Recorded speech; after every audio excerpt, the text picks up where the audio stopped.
ধর্ম যার যার উৎসব সবার, ধর্ম যার যার উৎসব সবার, যার যার উৎসব সবার, ধর্ম যার যার উৎসব সবার, ধর্ম যার যার আর উৎসব সবার। ধর্ম যার যার উৎসব সবার, ধর্ম যার যার উৎসব।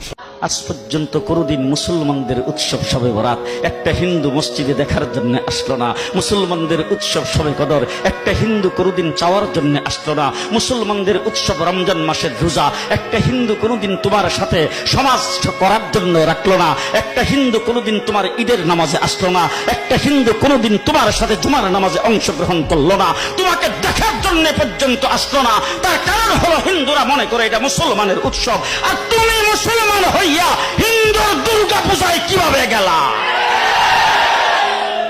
তোমার কি হয়ে গেল? তোমার কি লজ্জা শরম তুমি ধুয়ে ফেলে দিয়েছো? তোমার কি কোনো লজ্জা শরম নাই? লজ্জা শরম নাই? আবার কি সুন্দর বলতেছ, ধর্ম যার যার উৎসব সবাই। হাই হাই হাই, ও মুসলমান যুবকেরা ভালো করে শোনো, ধর্ম যার যার উৎসব সবার, তাইলে বিয়া যার যার বউ তো সবাই।